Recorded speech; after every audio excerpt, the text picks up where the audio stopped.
एक आदमी ऐसे ही रोजा रख के कर रहा था, तो हमने कहा कि अल्लाह का बंदा सेहरी कम खाया करो। बोला हजरत हम मुख्तसर खाते हैं। तो मुख्तसर खाते थे क्या खाए डिकार ले रहे हो? बोला कि 6 गो पराठा या किलो दूध। सहरी ज्यादा नहीं होना चाहिए, सहरी ज्यादा, हाँ रोजा नहीं तो खराब होने का डर है।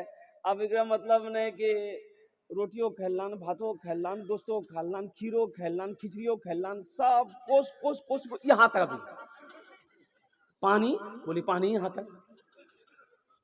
तो ऐसे ही खाने वालों को डिकार होगा। मुसलमानों जो कमजोर हो, रोजा रखने से कमजोर आदमी नहीं होता है। रोजा रखोगे अल्लाह ताकतवर बना देगा। कमजोर हो अल्लाह जिस्म के अंदर में ताकत पैदा फरमा देगा। रोजा रखो अल्लाह तकवा वाला बना देगा। रोजा रखो अल्लाह तुम्हें परहेजगार बना देगा। रोजा रखो अल्लाह तेरे चेहरे पे नूर पैदा फरमा देगा। रोजा रखो, रोजा रखो। अच्छा, रोजा रखने से कबल क्या करना है? अभी रमजान का इस्तकबाल करना है। रमजान का इस्तकबाल कैसे करना है? रमजान का इस्तकबाल कैसे करेंगे? रमजान का इस्तकबाल कैसे करेंगे? कैसे करेंगे? कैसे करेंगे? इस महीने का इस्तकबाल कैसे करेंगे? पहले जमाने में एक गांव में एक इमाम साहब थे, लोगों को समझाया कि लोगों सुनो, रमजान आ रहा है, 1 महीना रोजा रखना होगा। सुबह 3 बजे भोर में खाना खा लोगे, शाम को फिर 6 बजे खाना होगा। कोई पानी में हाथ नहीं लगा सकते, कोई खाने में हाथ नहीं लगा सकते, वो आ रहा है। तो लोग सब कल की हो बाबा, तो बहुत खतरनाक चीज आ गई। इमाम साहब पूछल कि किधर से आएगा? तो इमाम साहब कल की पश्चिम तरफ से आएगा। चांद के बारे में कि चांद निकलेगा रोजा शुरू हो जाएगा, पश्चिम से आएगा। बोला अच्छा ठीक है, आने दीजिए, हम लोग भी देख लेते हैं कैसे आता है। अब कुछ लोग लट्ठी उठी लेकर के शाम के टाइम बस्ती से बाहर निकल गया कि आने ही नहीं देंगे, आएगा कैसे? और इमाम साहब ने यह भी कहा था कि रमजान के बाद, रमजान के साथ में ईद भी आएगी, ईद भी आएगी। बोला अच्छा दोनों को समझ लेंगे हम लोग। ये एक ऊंट वाला ऊंट लेके आ रहा था,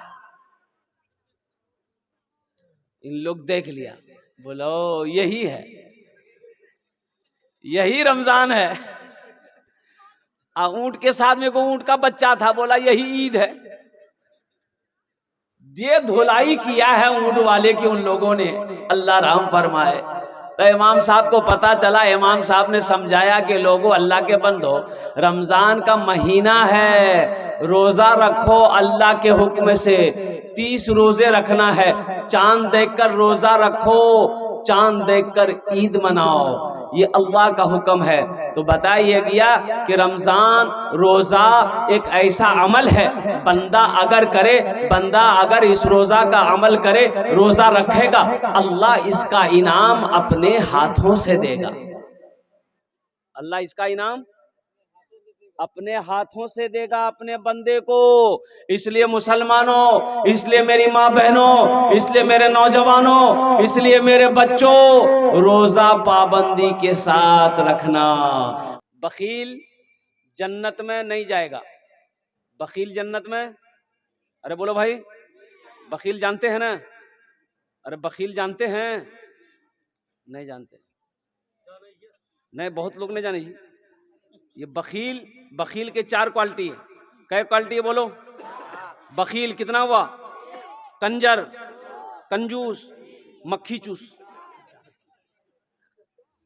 बखील के 4 क्वालिटी है। इसका असल नाम जो बखील का जो माने कंजूस, कंजूस आदमी, बखील आदमी, मक्खी चूस आदमी, कंजर आदमी। ओहो, तोर खेलतन तोरा 1 टका नहीं खिलेतन, जन्नत में नहीं जाएगा।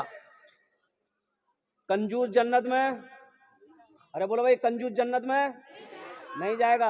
अल्लाह के रसूल ने इरशाद फरमा दिया। तो सहाबा ने अर्ज किया, या रसूल अल्लाह, अगर वो नमाजी हो, नमाज पढ़ता हो, तो अल्लाह के रसूल ने इरशाद फरमाया, जितना नमाज पढ़ना हो पढ़ ले, अगर वो कंजूस है जन्नत में, अरे बोलो भाई, जन्नत में नहीं जाएगा। दूसरे सहाबी ने कहा या रसूल अल्लाह, अगर वो रोजा रखने वाला हो तो आमिना के लाल ने इरशाद फरमाया जितना रोजा रखना हो रख ले। अगर वो बखील है, अगर वो कंजूस है, अगर वो मक्खी चूस है, जन्नत में नहीं जाएगा। तीसरे सहाबी ने कहा या रसूल अल्लाह, अगर वो कुरान पढ़ने वाला हो तो रसूलुल्लाह ने फरमाया जितना कुरान पढ़ना हो पढ़ ले। अगर वो कंजूस है जन्नत में, बोलो भाई जन्नत में। तो बखील बने, बखील कंजूस बनने में फायदा है कि सखी बनने में फायदा है? सखी बनो, सखी बनो। मेरा अल्लाह सखी है, सखावत को पसंद करता है। मेरा अल्लाह कहता है मेरा बंदो, मैंने तुम्हें दौलत दिया है, मैंने तुम्हें माल दिया है, मैंने तुम्हें पैसा दिया है, मैंने तुम्हें सोना दिया है, मैंने तुम्हें चांदी दिया है। मेरा बंदा, मैंने तुम्हें दौलत से नवाजा है। मेरे रास्ते में खर्च करते रहो, तुम खर्च करते रहोगे, हम तुम्हें देते रहेंगे। अगर तुम रोक लोगे तो हम भी रोक लेंगे। एक बात याद रखिएगा, जो अल्लाह के रास्ते में खर्च नहीं करता है ना, अल्लाह उसको डॉक्टर के यहाँ भेज देता है। कहाँ भेज देता है? डॉक्टर के यहाँ। और डॉक्टर उसको अल्लाह के यहाँ भेज देता है। बोलो जा, झमेले खत्म है। अगली सखी बनो। मदीने में एक आदमी के घर में बच्चे की विलादत थी। गरीब आदमी था, गरीब आदमी था। तो दाई आई, तो दाई बोली कि ऐसा करो, थोड़ा शहद मिल सकता है? ये बेचारे बोले शहद तो मेरे पास में नहीं है। बोला पड़ोसी से मांग लो। पड़ोसी के यहाँ गया शहद मांगने के लिए, तो पड़ोसी ने कहा कि मेरे पास भाई गरीब आदमी, हमारे पास शहद कहाँ मिलेगा। दूसरे, तीसरे, चौथे, पांचवे पड़ोसी के यहाँ गया, लेकिन किसी के यहाँ शहद नहीं मिला। तो एक आदमी ने कहा तुम्हें शहद चाहिए? बोला हाँ। बोला सुनो, मदीने से बाहर निकलो, ये काफिला आ रहा है, उस काफिले में तुम्हें शहद मिल जाएगा। उस काफिले में तुम्हें,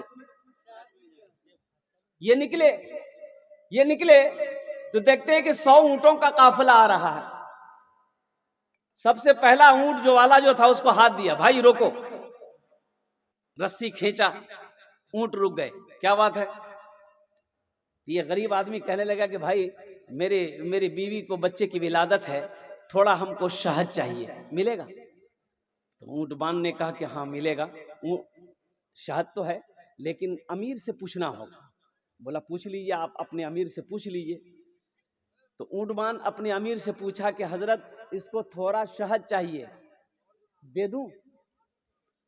तो एक ऊंट पर 2 घड़ा, 2 बरिया, अरे घड़ा जाने नहीं, बरिया शहद का यूं बंधा हुआ था, पीठ पर बैलेंस किया हुआ, एक घड़ा इधर, एक घड़ा इधर। तो अमीर ने कहा कि ऐसा करो, एक घड़ा शहद का खोलकर इसको दे दो। तो ऊंटबान ने कहा कि हुजूर ये थोड़ा मांग रहा है। तो अमीर ने कहा कि वो अपनी हैसियत के मुताबिक मांग रहा है, हम अपनी हैसियत के मुताबिक दे रहे हैं। सुभान अल्लाह, बोला था माशाअल्लाह। वो अपनी हैसियत के मुताबिक मांग रहा है, हम अपनी हैसियत के मुताबिक दे रहे हैं। एक घड़ा शहद का खोल के दे दो। तो ऊंटबान ने कहा कि हजरत एक घड़ा दे देंगे तो दूसरा घड़ा हम लोग ऊंट पर कैसे लेके जाएंगे, बैलेंस गड़बड़ा जाएगा। तो अमीर ने कहा कि दोनों घड़ा दे दो। क्या दे दो?